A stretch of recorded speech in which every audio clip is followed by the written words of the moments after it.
tout cas l'achat de fournitures scolaires, mais aussi il y a beaucoup d'écoles qui souffrent de manque de table-banc, de murs de clôture. Il y a même des écoles qui sont dépourvues d'eau, entre autres. Donc faisant cette remarque-là, nous sommes en tout cas débrouillés avec des partenaires pour avoir au moins 1000 kits scolaires complets avec sacs, des cahiers, des ardoises, des stylos, des crayons, des règles, tout ce qui en tout cas peut être une nécessité pour l'élève, plus 200 tables bancs. Et pour nous, il fallait en tout cas un partage équitable. C'est pourquoi nous avons associé l'IF du département de Linguère afin qu'il puisse procéder en tout cas au partage de ces kits-là au niveau du département. Chaque département au moins a bénéficié d'une cinquantaine de kits et des tables bancs. D'autant plus qu'il y avait des urgences car il y a même des élèves qui étaient en grève faute de tables bancs. Donc on a saisi l'occasion pour remettre des tables bancs et arrêter la grève. Et pour nous, donc, en tant que fils du Jolof, qui a démarré ses études ici, particulièrement ses études élémentaires et moyennes et secondaires, donc c'est tout à fait normal qu'on fasse un retour au bercail, mais aussi qu'on essaie d'aider nos fils, nos neveux, nos nièces, entre autres, à avoir cette chance de pouvoir continuer leurs études et demain de pouvoir assurer la relève. Les étudiants ressortissants, ils sont interpellés, ils sont menacés d'expulsion, comptez pour ça. Je les ai reçus tous, hein. Ils ont presque tous les mêmes problèmes. Comme vous le savez, j'ai reçu pratiquement les rassemblements des étudiants du département de Linguère au niveau des 9 universités. Et ils ont tous, en tout cas, étalé les mêmes types de doléances. J'ai longuement échangé avec eux au niveau du ministère. Et ce que je leur ai demandé, il y a un suivi qui est en train d'être assuré par Abdoulaye Tassendiaï. C'est en plus des solutions conjoncturelles, des solutions ponctuelles, qu'on essaie de travailler sur des projets qui peuvent les rendre autonomes. Et donc je les ai demandé de soumettre des projets, parce que c'est dès maintenant même qu'il doit se mettre à l'entrepreneuriat, entre autres. Et donc nous allons les assister à développer ces projets-là, s'il s'agit de formation, s'il s'agit de financement, entre autres, afin qu'ils puissent avoir des activités génératrices de revenus et qu'ils puissent eux-mêmes autofinancer leurs besoins en termes de location, en termes de social, entre autres. Et ça, on y travaille. Mais pour les solutions conjoncturelles aussi, on y travaille pour pouvoir éviter en tout cas qu'ils se retrouvent dans la rue. Malheureusement, dans plusieurs régions, ce sont les mairies qui s'occupent de ces doléances-là, à savoir le loyer, entre autres, qui louent des immeubles pour les étudiants ressortissants de leur terroir. Mais nous avons constaté que depuis la fin en tout cas du régime de Macky Sall, les maires ont délibérément décidé de ne plus assurer le paiement de ces loyers-là. Nous avons donc compris, étant ministre, étant fils du Jolof, nous allons trouver des partenaires et prendre de nos propres moyens pour essayer de soulager ces jeunes-là, car ils constituent l'avenir du Sénégal, mais aussi l'avenir du Jolof. Mais dans un long terme, dans un moyen terme aussi, je leur ai parlé de notre volonté de nous battre pour l'érection d'une université et des ISEP ici dans le Jolof, afin de permettre à nos frères, à nos enfants, de pouvoir continuer leurs études supérieures sans pour autant quitter leur terroir. Si Bambey a son université, si Fatick, Kaolack ont leur université, Ziguinchor entre autres, le Jolof, compte tenu même de l'étendue du territoire, plus de 19 000 km², quand même mérite d'avoir une université qui va s'orienter peut-être dans l'agronomie, dans l'industrialisation, entre autres, dans l'hydraulique, etc. Et avec le docteur Moussa Sow, on travaille sur un projet que nous allons soumettre au ministre de l'Enseignement supérieur, mais aussi je ferai le portage au niveau du Conseil des ministres, au niveau du président de la République et du Premier ministre, pour qu'on puisse ériger une université et même des ISEP ici dans le département, en attendant la régionalisation du Jolof. Je vous remercie.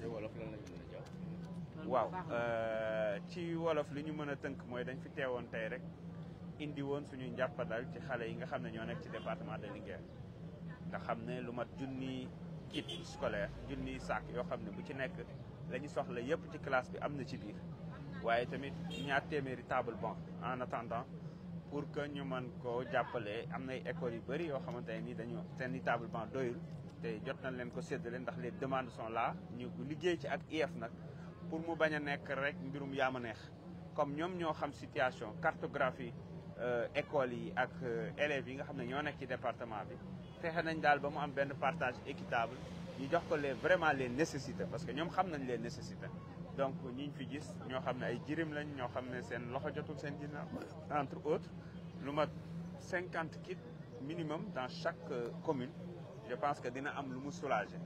mais aussi table banc yi gis nga dañu ñëw bi ñu indee table banc yi le lendemain dafa tombeek élève Daaru Salaam doganuy di grève lu ñu doon grève mooy amuñu ay table banc. ñu demaat ci beneen dëkk bu ñuy wax Dagga Bari fële ca Sagata seen école tëjoon na lu mat ñaari at ndax amuñu woon table banc ak enseignant ñu wutal leen enseignant wutal leen table banc. loolu la ñu mën a def waaye teg ci di continuer di waxtaan ak ministre de l'éducation pour mu gestu njàng bi fii ci Jolof parce que bëri na école yoo xamante ne nii amuñu miiru clôture amuñu classe yu doy waaye amuñu sax ndox. lycée Barké ji démb xale yi loolu rek lañ doon jooy amuñu ndox xam nga lycée boo xam ne ay junni ndaw ñoo fay daje ay jigéen ak seen ay besoins mënuñu am ndox ci lycée bi loolu c'est catastrophique. lii xew fii ci Jolof wax dëgg fa yàlla doy na waa ñu jàpp ne war nañoo indi ñun suñu wàll ci yëf yi moom moo ko waral. ñeneen ñi am ay jafe-jafe mooy étudiants yi foofu la ñuy jeexal. waaw étudiants yi xam nga comme ni ma koy waxee seen problème bi su ngeen xoolee ça revient chaque année kon il faut ñu marquer benn stop jéem a trouver des solutions pérennes des solutions structurelles. moo tax bi ma leen recevoir yi ñoom ñëpp nag ñoo nekk ci 9 universités yi ma recevoir leen avec CT Abdoulaye Tassa Ndiaye nga xam ne moo ko organisé ak xaar sama chef de cabinet xaar Dofène Diouf dañu waxtaan te ils ont compris waxtaan bi mooy lii mënul continuer faaw ñu trouver ay solution ma ne leen nag am ngeen chance bokk fi ngeen jóge am ngeen chance organiser wu ci ay kuréel mais am ngeen chance am le niveau intellectuel pour pouvoir travailler sur des projets génératrices de revenus yoo xam ne ni dinañu mën a permettre ñoom ñuy am une certaine autonomie financière pour di assurer des logements pour di assurer des besoins en tout cas sur le volet social et cetera. su ko defee ñun ñu jàppale leen ci formation bi ci mise en relation bi mais aussi ci investissement yi mu laaj noonu nga mën a jàngal leen nu ñuy nappee ñoom ñi mën a nappal seen bopp. moo gën saa su ne ñi daw ñëw jooy indi facture de am nañ 1 million am nañ 3 millions d'arriérés li ko waral mooy dañ ko basé wax naa leen ko nee naa leen bu leen basé seen solution location yooyu sur des promesses politiques. la preuve ay hommes politiques ñoo ko doon assuré maire beeg yu ni mel nekkoon ministre ba nguur ga daanoo dañ leen wax mënatuñ ko même s'il y a beaucoup de maires yoo xam ne dañuy loué ay immeubles di fa dugal seen i nit ñun nag comme suñu mairie moom peinture sax mënuñ ko ci mairie bi yaakaar naa ne duñ dem di loué feneen immeuble di fa dugal ay nit ba tax na dinañ leen jàppale déjà pour solutionner parce que bëgguñu gis suñu ay doom nekk ci mbedd mi defoon nañ ko sax nag bu yàggul dara waaye day di kaat saa su ne xaar Ndofène bii moo ko géré woon boo xam ne dañ leen naroon a génne mu wax ma ko ma boole leen jox leen li ma leen jox ñi dem fay ko Linguère aussi pareil mais cette fois-ci dañ ko bëgg a régler définitivement ba aussi daf ci bokk dans le moyen terme ñu fexe l'université di Jolof taxaw ndax université di Jolof ak ISEP bi bu ñu taxawee centre de formation yu doy d'ailleurs am na bu ñu ci war a lancer très bientôt fii ci Warxoox boo xam ne nii bu moderne la centre d'excellence bu taxawee qu'est-ce que ça va permettre mooy tax dootuñ soxlaati di yóbbu suñu ay doom Fatick Bambey UGB entre autres dinañ mën a des fii jàng nekk ci seen wetu njaboot la seeni waajur daan dajale kolkolaan di leen ko yónnee fële mi 50 000 mi 100 000 ñoom seen waajur yi mën koo jël def ci leneen def ci yeneen activité génératrice de revenu loolu moo mën a indi koom ndax 50 000 bi ngay yónnee sa doom par weer moo ëpp sa bourse familiale bi ñu lay jox kon loolu ci solution yooyu lañ nekk incha allah te ñu ngi ciy waxtaan maa ngi ciy liggéey ku mel ni docteur Moussa Sow xam naa dinaa ci associé ñu bëree bëri ñu mel ni honorable ñu mel ni ñoom Abdoulaye Tassé ñoom Abdou Thiam parce que yàlla dafa dogal nag la crème intellectuelle du Jolof s'est retrouvée autour de la liste de Pastef loolu la yàlla dogal te dinañ ci profito def ko benn think tank ngir mën a fexe teg projet yoo xam ne dina yombal érection université bi fii dina yombal yeneen centre yoo xam ne dinañ ko def ci Jolof waaye loolu yëpp en préparation de la régionalisation du Jolof incha allah. Merci beaucoup. Merci beaucoup.